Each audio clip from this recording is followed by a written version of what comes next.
This map of the 19th century United States shows a country defined by temperature. The wealthiest banks, the most productive factories, and nearly every American president between the Civil War and the Second World War came from a specific corridor stretching from Boston to Chicago. Further south, the climate acted as a physical barrier to growth. Summers in cities like Houston, Phoenix, and New Orleans brought weeks of triple-digit heat and suffocating Gulf humidity. Heat stroke, malaria, and yellow fever were active threats, pushing populations towards the survivable, steady-wage factory towns of the industrial North. Surviving a southern summer required highly specific architectural coping mechanisms. Houses were built with 12 to 14-foot ceilings to push hot air upward. Deep wraparound porches shaded the exterior walls, and enormous windows sat directly across from each other to funnel any passing breeze straight through the home. The heat even dictated the schedule of the federal government. Washington, D.C. was built on a swamp. The summer conditions were so oppressive that foreign diplomats received hardship pay to be stationed there, and the United States Congress historically wrapped up its legislative business and fled the Capitol by June. Before the 20th century, regional wealth and the legislative calendar were at the mercy of the weather. In 1902, the Sackett-Wilhelms printing plant in Brooklyn faced a mechanical crisis. The color printing process required running the same sheet of paper through the presses multiple times. When summer humidity spiked, the paper absorbed moisture and swelled. The colors landed in slightly different positions on every pass, resulting in blurry, ruined batches of ink. The company tasked a 25-year-old engineer named Willis Carrier with a single job: stabilize moisture in the room so the paper would hold its shape. Carrier drafted mechanical drawings for a system that pushed air across coils filled with cold water. His design successfully condensed the water vapor, pulling moisture out of the atmosphere before it reached the printing floor. He had figured out how to control humidity with mechanical precision, and as a natural byproduct, the temperature of the room dropped. This mechanical fix for wavy paper and smudging ink provided the blueprint for a global shift in human population. By the 1920s, Carrier's cooling technology moved into public spaces, specifically saving the movie theater business. Summer had always been a dead season for cinemas, dark, sealed rooms packed with sweating bodies. In 1925, Carrier installed a centrifugal chiller at the Rivoli Theater in Times Square, allowing theater owners to market manufactured weather. In 1928, that same cooling technology entered the United States Capitol.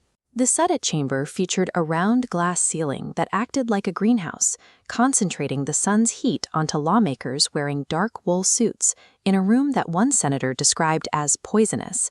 Mechanical cooling eliminated the weather-based deadline that had historically forced Congress to adjourn by July.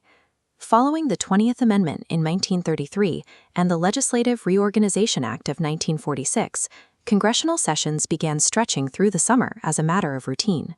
The reason the United States government's fiscal year now ends on September 30th traces a line back to these cooling systems. Before air conditioning, Congress was rarely in session during the months when our modern cycle of autumn budget crises and midnight government shutdowns now occur. Following the Second World War, the technology shrunk. Industrial chillers were adapted into compact, affordable units that middle-class families could install in their living room windows. This map tracks the immediate aftermath. Millions of Americans abandoned the aging housing and stagnant wages of the industrial North, flooding into the cheap land of the South and Southwest. Between 1950 and 2000, Florida went from a sleepy retirement coast to the third most populous state in the country. As suburban development spread across the South after the war, traditional architectural strategies were gradually abandoned. The new model was a sealed concrete slab box, dependent on continuous mechanical cooling. This migration triggered a redistribution of political power. Between 1940 and 1980, the coldest northeastern states lost 31 electoral college votes, while warm climate states gained 29. The millions of people pouring into this newly defined Sunbelt were largely factory managers, white-collar professionals, and retirees from the Midwest and Northeast. They were older and wealthier than native Southern voters and brought conservative voting habits with them. This demographic shift broke the one-party solid South and provided the geographic foundation for the presidencies of Richard Nixon and Ronald Reagan.